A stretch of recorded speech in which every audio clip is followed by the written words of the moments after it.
حضرت حبیب اجمی کہتے ہیں میں سود کا دھندا کرتا تھا، بڑا سود لاتا تھا، بڑا سود، اور یہ سود جس پہ چڑھ جاتا ہے اس پہ اترتا نہیں۔ پاکستان کا بھی بنیادی مسئلہ یہ ہے کہ سود اتنی بڑی نحوست ہے کہ یہ اللہ رسول سے جنگ ہے، کیونکہ بہت زیادہ سود ہم دیتے ہیں۔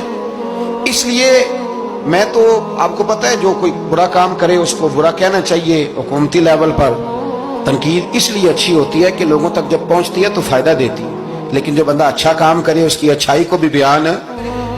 حضرت حبیب اجمی رحمت اللہ تعالیٰ علیہ فرمانے لگے کہ سود کا کاروبار میں نے شروع کر دیا، اور بڑا وسیع تھا میرا کام سود کا، میں سود لیتا تھا، سود پہ گزارا ہوتا تھا۔ میری بیوی مجھے سمجھاتی تھی کہ یہ سود ہے، یہ حرام ہے، یہ غلط ہے، اس سے بچو۔ کہتے ہیں وہ کئی دفعہ مجھے کہتی تو میں ڈانٹ دیتا۔ ایک دن نا میں سود کے پیسے لے کے نا آ رہا گھر، اس کا میں نے گوشت خریدا، بیوی کو دیا کھانا پکانے کے لیے، تو اس نے ہنڈیا چولہے پہ رکھی۔ کہتے اس نے ذرا اس کے اندر چمچہ جو چلایا ہنڈیا میں، تو وہ لایا میں گوشت تھا پر سارے کا سارا خون بن گیا، خون بن گیا سارے کا سارا۔ اللہ اکبر۔ کہتے ہو میری بیوی چیخیں مارنے لگی اور لا کے میرے آگے رکھا، کہنے لگے یہ تیرے سود کے پیسے خون بن گئے، آ تجھے بھی پلاؤں اور تیرے بچوں کو بھی۔ وہ کہتے ہیں نا کچھ لوگ کے گھر کے کونے سے چیخنے کی آواز آتی ہے تو سارے پیر بلائیں یا فرق کوئی نہیں پڑتا۔ تو میں کہتا ہوں پھر غور کر لو، شاید اس کونے میں کسی یتیم کے پیسے لگ گئے ہوں، کسی بیوہ کی آہیں ہوں۔ اگر اس رقم کی کوئی گھر بن جائے نا تو پھر ساری دنیا کے پیر جمع کرو تو چیخنے کی آوازیں بند نہیں ہوا کرتی۔ حضرت حبیب اجمی رحمت اللہ تعالیٰ علیہ فرمانے لگے کہ وہ جب بن گیا نا خون، تو اب میرے اندر نا چوٹ لگی کہ یار اگر دنیا میں اللہ تعالیٰ مجھے نظارے دکھا رہا ہے تو آخرت میں میرا کیا بنے۔ کہتے میں درد کے ساتھ باہر نکلا۔ بچے گلی میں کھیل رہے تھے، جب ان کے قریب سے گزرنے لگا نا تو ہم تو کہتے ہیں نا لوگ حسد میں بات کرتے ہیں، لیکن ایسی بات نہیں ہے۔ کچھ شریر لوگ ہوتے ہیں جو حسد میں بات کرتے ہیں، پر دیکھنا چاہیے کہ لوگ ہمارے بارے میں کیا کہتے ہیں۔ انتم شہداء اللہ فی الارض، حضور نے فرمایا تم زمین پر اللہ کے گواہ ہو۔ مومن جو تمہارے بارے میں کہے کان لگا کے سنو۔ لوگ تمہیں کیا کہتے ہیں، کن لفظوں سے یاد کرتے ہیں، جن لفظوں سے لوگ دنیا میں یاد کرتے ہیں مرنے کے بعد بھی انہی لفظوں سے یاد کریں گے، انہی لفظوں سے۔ کوئی تمہارے لیے ہاتھ اٹھا کے دعا نہیں کرے گا۔ ہاں اگر تم نے خیر کی ہوگی تو پھر لوگ گلیوں سے نکل نکل کے آئیں گے، پھر لوگ روئیں گے کہ بندہ بڑا تھا۔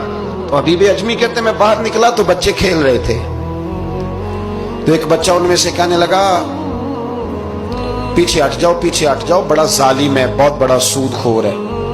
چھوٹا بچہ، ایسا نہ ہو کہ اس کے پیروں سے مٹی اڑے اور ہمارے کپڑوں پہ پڑ جائے تو ہمیں بھی نحوست ملے، چھوڑو سودیہ ہے۔ کہتے ہیں میرے دل پہ اور چوٹ لگی، میں نے کہا یا اللہ تیری چھوٹی چھوٹی مخلوق بھی مجھ سے نفرت کرتی، یہ بچے تک کہتے ہیں کہ میں اس طرح کا ہوں۔ بچے فرمانے لگے، میں وہاں سے سیدھا حضرت حسن بصری کے پاس گیا، میں نے کہا حضور مجھے توبہ کرا دیں۔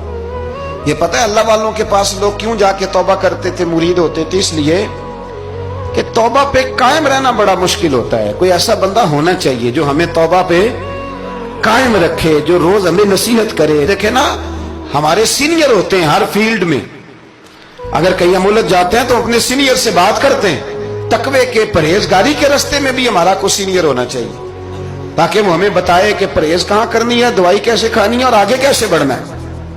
فرمانے لگے میں حضرت حسن بصری کے پاس گیا، توبہ کی، معافی مانگی، گڑ گڑایا، بڑا رویا، تو خواجہ حسن بصری نے مجھے توبہ کرائی۔ میں نے پکا ارادہ کیا کہ مر جاؤں گا پر حرام کا پیسہ نہیں کھاؤں گا، مر جاؤں گا حرام کا لقمہ نہیں کھاؤں گا۔ ویسے بھی ہم زیادہ کھا نہیں سکتے، یہ وارثوں کا مال ہوتا ہے، ہمارا تھوڑی ہوتا ہے۔ ہم کسی کے مال کے محافظ بنے رہتے ہیں، اور کھائے گا کوئی اور حساب دے گا۔ اور جہاں تک بچوں کا معاملہ ہے نا، بچے اچھے ہوں نا تو پیسے بانی جاتے ہیں، اور بچے نالائق نکل آئیں تو جو ہوں وہ بھی اجڑ جاتے ہیں۔ تو اس لیے محنت تربیت پر ہونی چاہیے، نہ کہ بینک بیلنس پر ہونی چاہیے۔ حضرت حبیب اجمی کہتے ہیں واپس آیا سچی توبہ کر کے، ایک لقمہ حرام نہیں کبھی لوں گا۔ ابھی وہ بچے وہیں کھیل رہے تھے جن کے پاس سے میں گزر کے گیا تھا۔ کہتے ہیں واپس آیا تو وہیں کھڑے تھے، انہی بچوں میں سے وہی بچہ دوبارہ بولا، کہنے لگا پیچھے ہٹ جاؤ، پیچھے ہٹ جاؤ، اللہ کا ولی آ رہا ہے۔ کہیں ایسا نہ ہو کہ ہمارے پیروں سے گرد اڑے، اس کے کپڑوں پہ پڑے اور ہم بے ادب لکھ دیے جائیں۔ کہتے ہیں میں نے چلتے چلتے چیخ ماری کہ اے اللہ، ابھی تو میں آج بدلا ہوں، آج میں بدلا ہوں تو تو نے میرے حق میں ساری گواہیاں بھی بدل دی ہیں، تو نے سارا نظام بدل کے رکھ دیا ہے۔ تبدیلی اپنے اندر لائیں، روح کے اندر لائیں، مزاج کے اندر لائیں۔